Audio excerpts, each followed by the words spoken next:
Sporadic violence has broken out in cities across the UK for a fourth night in a row.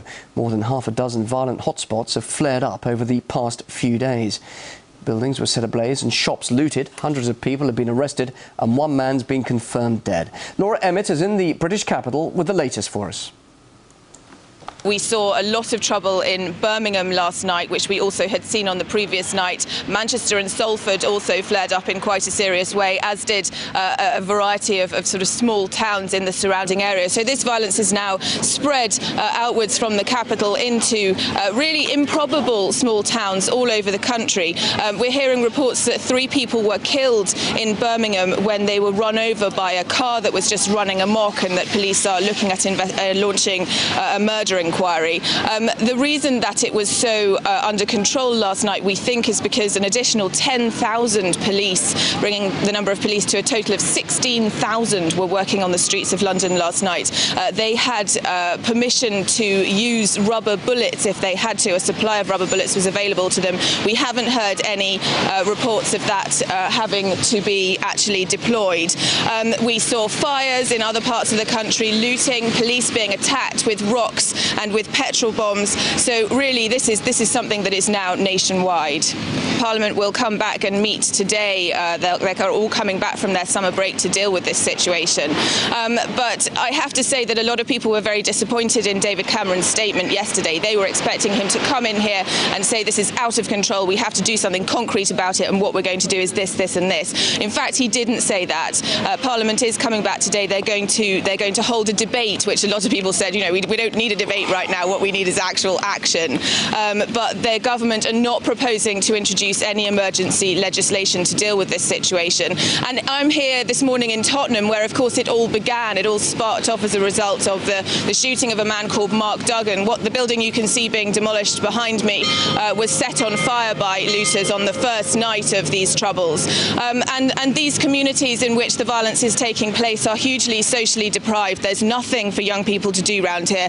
I spoke to a youth worker in Clapham yesterday who told me that literally people are on their summer holiday, and would you rather sit in and watch the television, or would you rather go out and loot some shops? And she said even she knows which one she'd choose. You know, people are out for excitement essentially, and they're just looking for something to occupy themselves, and that hole in their level of occupation is being exploited by other people who are coming in, and older people, older criminals who are coming in and inciting them to violence. At least that's what she told me. So really large social problems at a time when the UK is spending an awful lot of money abroad, both in Libya and in Afghanistan, and that's the subject of my report. Across England and Wales, more than 11,000 police have already been laid off in austerity measures. By 2015, a total of 34,000 will go. Meanwhile, London and other cities are taken over by thugs. The police have not been anywhere. Where are the police? If the police were here, do you think all that would have been done? I think they need to prioritise themselves a little bit better. I don't think they're doing everything they can. I don't mean they need to be more violent. I think they need to be more competent. While police numbers are being cut, the estimated cost of the war in Afghanistan from 2001 to the end of last month was $30 billion, all taxpayer cash. British forces are also heavily involved in Libya, despite the Ministry of Defence being required to lose 32,000 staff. MEP Gerard Batten says money's being spent on foreign wars that should be spent at home. I think that the point has come where we have to call in the armed forces. What we're seeing now is chaos and chaotic criminality across the whole of London. What we should do, in my view, is pull our troops back from these pointless wars in Afghanistan, in Iraq.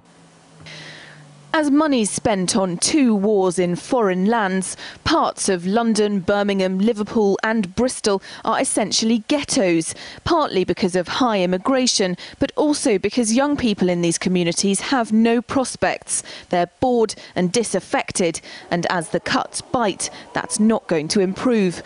A Clapham youth worker told me 4 out of 8 youth centres have closed since last year. It's about investing in our communities. When you take away the money from the policing, when you take away the money from the youth work, then, I mean, I could never have imagined such consequences, to be honest. It's you know, but you will get consequences. Tuesday night saw 16,000 police officers on the streets of London.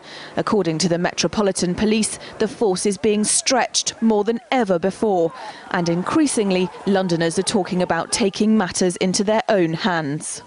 Bringing the situation under control is just the beginning of solving this problem.